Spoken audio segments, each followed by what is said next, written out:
کہ شعبۂ دعوت و تبلیغ کے تحت آپ کے اس محلے میں آج ہم سبوں کی حاضری ہوئی۔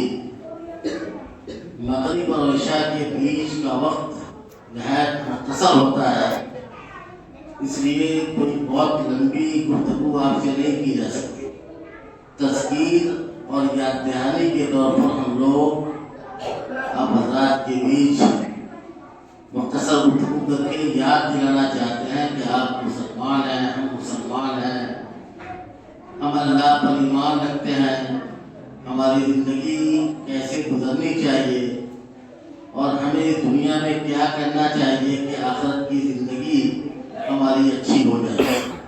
اسی مناسبت سے میں نے آخرت کے موضوع پر چند منٹ 5 سے 10 منٹ انشاءاللہ بات ہوگی اور اصل گفتگو مولانا عبدالرحمان مدنی صاحب اور حضرات کے بیچ کریں۔ ہم سبوں کا اس بات پر ایمان اور عقیدہ ہے کہ ہماری جو یہ زندگی ہے یہ ہمیشہ ہمیشہ نہیں ہے۔ ایک محدود وقت کے لیے اللہ تعالیٰ اس دنیا میں ہم کو اور آپ کو بھیجتا ہے اور ہم کو آزماتا ہے کہ ہم اس دنیا میں کیا کر رہے ہیں یا کیا کرتے ہیں۔ جو کریں گے اس دنیا میں مرنے کے بعد قبر کی منزل سے ہماری آخرت کی زندگی کی شروعات ہو جاتی ہے۔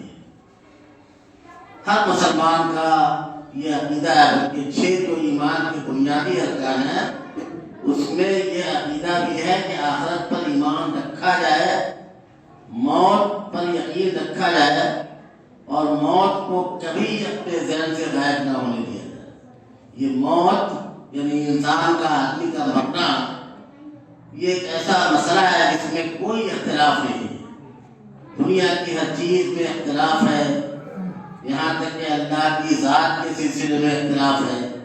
دنیا میں ایک آبادی ایسی ہے جو اللہ کو نہیں مانتی اور انسان کا خالق یا پوری کائنات کا خالق جو اللہ تعالیٰ ہے، تو ایک نظریہ یہ ہے کہ انسان پہلے بندر تھا اور ترقی کرتے کرتے آدمی بن گیا، کچھ پیدا کرنے والا اس کا نہیں ہے۔ یہ نظریہ دنیا میں اللہ کی ذات کے سلسلے میں بھی اختلاف ہے، لیکن موت ایک ایسا مسئلہ ہے جس مسئلے میں کسی کا اختلاف نہیں، چاہے وہ جس مذہب کو بھی ماننے والے۔ ہاں، موت کے بعد کیا ہوگا اس میں اختلافات ہیں۔ جیسے ہندو لوگ کہتے ہیں کہ آدمی مرتا ہے اور اپنے عمل کے اعتبار سے پھر دوسرا جنم لیتا ہے، دوسری مرتبہ آتا ہے، اچھا کام کیا ہوتا ہے تو بادشاہ بنتا ہے اور بڑے مقام پر کے ساتھ پیدا ہوتا ہے دنیا کے اندر۔ خراب کام کرتا ہے تو کتا، بندر، سور اور اس طرح کی چیزیں پکڑ کے پھر دنیا میں آتا ہے۔ یہ ان کا عقیدہ ہے۔ اور کچھ لوگ یہ کہتے ہیں کہ آدمی مر جاتا ہے پھر کچھ ہوتا نہیں ہے، لیکن ایک منظم نظام جو شریعت اسلامیہ کا ہے، ہمارے یہاں مسلمانوں کے یہاں اسلام کا جو نظام ہے کہ مرنے کے بعد ہمارا حساب و کتاب ہوگا اور اس دنیا میں جو کچھ ہم کیے ہوں گے اس حساب سے ہمارے لیے سزا اور جزا یعنی انعام اور ذلت اور رسوائی کا سامان آخرت کے دن ملے گا۔ اور اس کی شروعات قبر سے ہو جاتی ہے۔ قبر میں اگر اللہ تعالیٰ کے بھیجے ہوئے فرشتے کا جواب ہم صحیح طریقے سے نہیں دیں گے تو فرشتے ہتھوڑے سے اس برے انسان کا، غلط انسان کا سر پر ہتھوڑا چلاتے ہیں، جہنم کی کھڑکیاں کھول دی جاتی ہیں اور عذاب قبر کا سلسلہ قبر سے شروع ہو جاتا ہے۔ لیکن وہی آدمی اگر اس دنیا میں نیک ہے، اسلام کے حکم کے مطابق، رسول اور اللہ تعالیٰ کے فرمان کے مطابق زندگی گزارتا ہے تو جنت کی کھڑکیاں کھول دی جاتی ہیں اور بڑے آرام کی نیند قبر میں سوتا ہے، یہاں تک کہ آخرت قیامت کبریٰ کا یعنی جس دن ساری کائنات ختم ہو جائے گی وہ دن آ جاتا ہے۔ تو اس طرح سے ایک نظام ہے شریعت میں کہ آخرت کا دن کے سلسلے میں ہمیں اور آپ کو پختہ ایمان رکھنا چاہیے۔ کل نفس ذائقۃ الموت، ہر آدمی کو موت کا مزہ چکھنا ہے، ہر آدمی کو مرنا ہے۔ اینما تکونوا یدرککم الموت ولو کنتم فی بروج مشیدہ۔ ہم چاہے جتنی بھی سیفٹی کے ساتھ اس دنیا میں رہنا چاہیں، جب موت آئے گی تو ہم بچ نہیں سکتے۔ امریکہ میں ایک مرتبہ ایک آدمی جب مرنے لگا تو اس کو شیشے کے اندر بند کوٹری میں لے جا کے رکھ دیا۔ امریکہ والے اس بات پہ ریسرچ کر رہے تھے کہ آدمی مرتا ہے تو آخر اس کی روح کیسے نکل جاتی ہے۔ روح کے بارے میں دراصل ان کو ریسرچ کرنا تھا۔ سارے سائنسدان بیٹھے ہوئے تھے اگل بغل میں اور شیشے کی کوٹری میں قریب المرء انسان کو لے جا کے ڈال دیتے ہیں تاکہ اس روح کے بارے میں ریسرچ کریں اور تحقیق کریں کہ روح ہے کیا چیز اور یہ کیسے نکل جاتی ہے انسان کے بدن سے اور کیسے بھاگ جاتی ہے اللہ ہے۔ تھوڑی دیر کے بعد سارے سائنسدان ریسرچ کر رہے تھے، دیکھ رہے تھے کہ کیا کیفیت ہے مرنے والے کی۔ تھوڑی دیر کے بعد اور سوچا کہ آج تو ہم لوگ اس شیشے کی کوٹری میں روح کو قید کر لیں اور یہ سمجھ میں آ جائے گا ہم لوگوں کو کہ روح ہے کیا چیز۔ جب کھل جائے گی روح تو ہم لوگ پھر اس پر کامیابی ہمارا ریسرچ کامیاب ہو جائے۔ تھوڑی دیر کے بعد دیکھا لوگوں نے کہ آدمی جو مرنے کے قریب ہے اس کی حرکت ختم ہو گئی اور اندازہ نہیں لگا کہ روح کیسے نکلے۔ سائنسدانوں نے شیشے کے چاروں طرف دیکھنا شروع کیا۔ اوپر کی طرف جب نگاہ گئی سائنسدانوں کی تو دیکھا کہ شیشے میں شگاف ہے۔ سائنسدانوں کا اتفاق ہوا کہ لگتا ہے اسی شگاف کے ذریعے سے یہ روح نکل گئی اور ہم اس پہ کنٹرول نہیں کر سکتے۔ قرآن مجید میں بہت پہلے جب نازل ہوا قرآن تو کہا گیا کہ یسألونک عن الروح قل الروح من امر ربی وما اوتیتم من العلم الا قلیلا۔ قرآن مجید بہت پہلے کہہ چکا ہے کہ انسان کے پاس جو روح ہے اور جو روح بدن سے نکل جاتی ہے تو روح کو کوئی کنٹرول میں نہیں لے سکتا۔ لیکن قرآن پہ ایمان ہو تب تو امریکہ والوں کا، امریکہ والے تو سمجھتے ہیں کہ ہم پوری دنیا کے میں حاکم ہیں، ہر چیز کو ہم سمجھ سکتے ہیں اور جان سکتے ہیں۔ اور اللہ نے کہا کہ تم روح کے بارے میں نہیں تم کو کچھ پتا ہے، یہ علم اللہ کے پاس ہے کہ روح ہے کیا چیز۔ اور کہا اللہ نے کہ انسانوں کو تھوڑا سا علم ہم نے دے رکھا ہے، اتنا علم نہیں دے رکھا ہے کہ روح پہ کنٹرول کر لیں۔ تو روح کو کنٹرول کرنے کی کوشش کیا، امریکہ نے کامیاب نہیں ہو سکا۔ ساری تحقیق اور سارے سائنسدانوں کی کوششیں دھری رہ گئی اور شیشے کے شگاف کے ذریعہ تھوڑا سا جو دیہات میں کہتے ہیں چہکنا، تو اس کے ذریعے سے روح نکل گئی اور دیکھتے رہ گئے سارے کے ساتھ۔ اور اس بات پر اتفاق ہو گیا کہ روح پہ کنٹرول نہیں کیا جا سکتا، اس کے بارے میں جانا نہیں جا سکتا۔ بعد میں ان لوگوں نے کے سامنے قرآن مجید کی آیت پیش کی گئی کہ روح یہ اللہ تعالیٰ کا فرمان ہے کہ روح پہ کوئی کنٹرول نہیں کر سکتا۔ تھوڑا سا علم انسان کو دیا گیا، اتنا علم نہیں دیا کہ روح کو جان سکے روح ہے کیا۔ تو سب پھٹک کے رہ گئے سائنسدان لوگ۔ بہرحال ہم یہ کہہ رہے ہیں کہ ہمیں مرنا ہے، سب کو مرنا ہے اور یہ تجربہ ہے، یہ ہمارا اور آپ کا تجربہ ہے۔ آئے دن آدمی مرتا، اور آج کل تو پہلے زمانے میں یہ بات مشہور تھی کہ آدمی جب بوڑھا ہوتا ہے، بیمار پڑتا ہے تب مرتا ہے۔ آج تو تجربہ یہ بتا رہا ہے کہ کوئی بیمار کسی کی بیماری نہیں ہے اور اچانک ایک انسان کی دنیا سے چلا جا رہا ہے، ہم اسے کھاٹ پر لاتے ہیں، اپنے کاندھے پہ لاتے ہیں، قبرستان میں جا کے ڈال آتے ہیں۔ آئے دن کا یہ تجربہ ہمیں بتا رہا ہے کہ موت سے کس کو رستگاری ہے، آج ہماری، آج تمہاری، کل ہماری باری ہے۔ تو مرنے کا تصور کیجیے، اذکروا ھذا اللذات الموت، کہ انسانی زندگی کو بتایا جا رہا ہے کہ موت کو ہمیشہ یاد رکھیے۔ اس کا فائدہ کیا ہوگا کہ دنیا میں غلط کام کرنے سے اور بےجا کام کرنے سے یہ موت کا ذکر، موت کی یاد آپ کو بچائے گی، ہم کو بچائے گی۔ آج تو حال یہ ہے کہ قبرستان میں مردے کو ایک طرف دفن کیا جاتا ہے اور دوسری طرف لوگ بیٹھ کر سیاست کی باتیں کرتے ہیں اور بالکل اسی طرح ہنستے کھیلتے ہیں جیسے عام وقتوں میں لوگ ہنستے کھیلتے اپنا وقت گزار لیا کرتے ہیں. کتنا کس قدر افسوس کا مقام ہوتا ہے وہ. میں نے کئی مردوں کے دفن کرتے وقت اس منظر کو دیکھا کہ ایک طرف چند لوگ قبر میں ڈال رہے ہیں مسلمان بھائی کو جو بڑا شان و شوکت والا آدمی تھا, جس کی بڑی حیثیت تھی, جو اپنے سماج کا ہیرو تھا, اور اس شخص کو کھاٹ پہ لا کے قبر میں سلایا جا رہا ہے اور چند لوگ وہی قبرستان میں کھڑے ہو کر ادھر ادھر کی باتیں کرتے ہیں. لگتا نہیں کہ انہیں مرنا ہے. یہ تصور موت مرے ہوئے انسان کو دیکھ کر بھی موت کا تصور نہیں آتا, جبکہ ہمیں بتایا گیا کہ ہر وقت موت کو یاد کرو, کیونکہ موت کو یاد کرو گے تو خامیاں, برائیاں اور غلطیاں تم سے کم ہوں گی, کم زیادہ ہوگی. تو آخرت پر ایمان لانا یہ ایمان کا یہ 6 بنیادی ارکان میں سے ایک رکن ہے.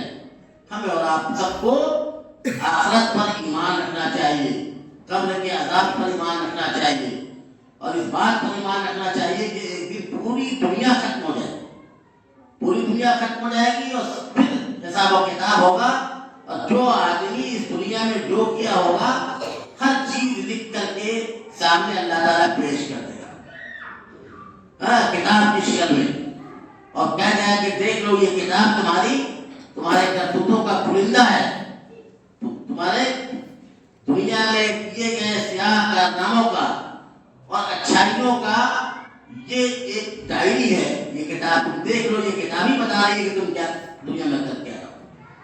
برائی کر کے آدمی جائے گا, غلط کام کر کے دنیا سے جائے گا, ظاہر ہے اس کا انجام برا ہوگا, اس کا انجام برا ہوگا, اور جانا پھر اسے جہنم کے عذاب سے دوچار ہونا پڑے گا. میری بات کا لب لباب اور خلاصہ یہ ہے کہ ہم اور آپ سب مسلمان ہیں ماشاءاللہ, قرآن و سنت کو ماننے والے ہیں, قرآن و سنت کو مانتے ہیں اور فخر سے کہتے ہیں کہ ہم مسلمان ہیں. تو فخر سے صرف یہ کہنا کہ ہم مسلمان ہیں یہ کافی نہیں ہے. ہم مسلمان کہیے خود کو, کبھی اپنے کو مسلمانوں کے دائرے سے الگ نہیں کیجیے, لیکن مسلمان کہنے کے ساتھ ساتھ جس دین کی بنیاد پر خود کو مسلمان آپ کہتے ہیں اس دین کے جو فرامین ہیں, جو احکام ہیں, اس کو بھی بنا کے لے آئیے, اس کو بھی عمل میں لائیے. اگر نہیں لاتے ہیں تو آخرت کے دن پر گویا آپ کا ایمان پختہ نہیں ہے. ایمان اگر آخرت کے دن پہ پختہ رہے گا تو آدمی اس دنیا میں غلط کام کرتے وقت سوچے گا کہ دیکھیے ہم یہ کام کر رہے ہیں, اس کا بھی حساب اللہ کیا دینا ہے. بے خوف دنیا میں نہیں وقت گزارے. الدنیا سجن للمومن و جنت للکافر. حدیث رسول ہے کہ مومنوں کے لیے یہ دنیا قید خانہ ہے, مصیبت کی جگہ ہے. یہ کافروں کے لیے, غیر مسلموں کے لیے جنت ہے. یہ حدیث اگر آپ سنیں, اس کا مفہوم سمجھ رہے ہیں تو سمجھیں گے کہ واقعی مسلمانوں کو لیے یہ دنیا بنائی نہیں گئی کہ دنیا ہی میں سب کچھ کر لے, سارا عیش کر لے اور ساری موج مستی مار لے. یہی دنیا مسلمانوں کی نہیں ہے. مسلمانوں کے لیے اس دنیا کو قید خانہ بتایا گیا, یعنی پریشانی کی جگہ بتائی گئی, مصیبت کی گھڑی بتائی گئی. سردی کے اس موسم میں ظاہر ہے کہ مسلمان فجر کے وقت صبح سویرے جب ساری دنیا سوئی رہتی ہے وہ اللہ کے گھر میں آتا ہے اور نماز پڑھتا ہے. تکلیف تو ہوتی ہے, جیسے قیدی کو تکلیف ہوتی ہے, کوئی کام کرنے میں آزادی نہیں ہے. تو ہم اسلام کے احکام کے زنجیروں میں جکڑے ہوئے ہیں اور ہمیں قیدی سمجھنا چاہیے اپنے آپ کو اسلام کا. کہ اسلام نے جو کچھ کہا ہے ہم اس کے ساتھ اپنے کو جوڑیں اور اسی طرح سے اپنی زندگی کو گزاریں, کیونکہ ہمارے لیے یعنی مسلمانوں کے لیے اس دنیا کو قید خانہ کہا ہی ہے. یہ مصیبت کی دنیا ہے ہمارے لیے. یہ اگر موج و مستی کی دنیا ہے تو کافروں کے لیے ہے کہ جن کے اعمال کا کوئی ویلو نہیں ہے, ان کے آخرت میں ان کا حساب کتاب بھی نہیں ہو رہا ہے, آخرت میں ان کا حساب کتاب بھی نہیں ہو رہا ہے. ہمارے اور آپ کے اعمال پورے اور بھلے کو ترازو کے دو حصوں میں ڈالا جائے گا، ایک طرف نیکیاں رکھی جائیں گی، دوسری طرف ہماری برائیاں رکھی جائیں گی۔ اگر نیکیوں کا پلڑا بھاری ہو جائے گا تو گویا ہم جنت کے مستحق ہو گئے، لیکن کافروں کے بارے میں آتا ہے کہ فَلَا نُقِيمُ لَهُمْ يَوْمَ الْقِيَامَةِ وَزْنًا۔ اللہ تعالیٰ نے صاف ستھرے انداز میں کہہ دیا ہے کہ کافروں کے اعمال خیر اور اعمال شر، برے اور نیک اعمال کو ہم ترازو پر تولیں گے نہیں۔ وہ تو اس دنیا میں جو کرتے ہیں وہ ہوا ہو جاتا ہے سب کا سب۔ مثل الذین کفروا اعمالهم کرماد اشتدت بہ الریح، کہ کافروں کے اعمال کا حال یہ ہے کہ جیسے ہوا ریت بالو کے ذرات کو اڑا لے جاتی ہے اور راکھ کو اڑا لے جاتی ہے، اسی طرح سے کافروں کے اعمال اسی دنیا میں رہ جاتے ہیں۔ اس کے لکھنے کی اور اس کے حساب کرنے کی اور اس کے وزن کرنے کا سوال ہی نہیں۔ ہاں ایک اور ہے کہ کافر اگر اچھا کام اس دنیا میں کرتا ہے تو اس دنیا میں اس کو تھوڑی سی اللہ کی طرف سے راحت نصیب ہو سکتی ہے، آخرت میں کوئی راحت اس کے لیے نہیں۔ تو ظاہر ہے اس کے لیے آخرت کا کھانا ہے اور دنیا جنت ہے اس کے لیے۔ اور دوسرے لفظوں میں یہ سمجھیے کہ ہمارے لیے جہنم ہے یہ دنیا اور آخرت ہمارے لیے جنت ہے، اور کافروں کے لیے یہ دنیا جنت اور آخرت جہنم۔ ہمیشہ اس چیز کو اپنے ذہن میں رکھیے اور موت کے قریب کو کافی نہ رکھیے، خاص طور پر جب یہ دیکھیں کہ اپنے سماج کے لوگ بلا بیماری کے اور بلا بڑھاپے کے اور بلا کسی وجہ کے یوں ہی چلتے پھرتے اللہ کے کو پیارے ہو جا رہے ہیں، ایسے ماحول میں تو اور زیادہ موت سے ڈرنا چاہیے اور آخرت کے دن سے ڈرنا چاہیے، قبر سے ڈرنا چاہیے۔ قبرستانوں کی زیارت کرنے کا حکم ہوا ہے، مسلمانوں کو کہا گیا کہ آپ قبرستانوں کی زیارت کریں، زیارت کیجیے گا۔ قبر میں سوئے ہوئے مردوں کا جب تصور آئے گا آپ کو تو آپ کے ایمان میں تازگی آئے گی، خوف ہوگا، اور سمجھیے کہ جس طرح یہ شخص سویا ہوا ہے اس قبر کے اندر، ہم بھی کل اللہ کے علیہ سنا دیے جائیں گے۔ اس لیے کہا گیا قبروں کی زیارت کریں، قبرستانوں میں جایا کریں۔ صرف شب برات میں جانے کا جو تصور ہے کہ سال میں ایک مرتبہ چلو قبرستان میں چلتے ہیں، یہ تصور غلط ہے۔ یہ عام حکم ہے کہ جب موقع ملے آپ قبروں کی طرف جائیں، اپنے اجداد کی قبروں سے گزریں، ان کے لیے دعائیں کریں کہ اللہ ہمارے باپ، ہمارے دادا، ہماری اولاد، ہمارے کے شوہر اس میں سوئے ہوئے ہیں کہ اللہ ان کی مغفرت فرما دے، اور اسے اور وہاں جا کر کے عبرت خود بھی لیجیے کہ جس طرح یہ لوگ سوئے ہوئے ہیں ان قبروں میں اور ان کے ساتھ جو ہو رہا ہوگا، اے اللہ اگر عذاب کم ہو رہا ہے تو ان کو تو بچا لے، اور اگر ہم بھی آتے ہیں اس میں تو اللہ ہمیں بھی عذاب قبر سے بچا لے۔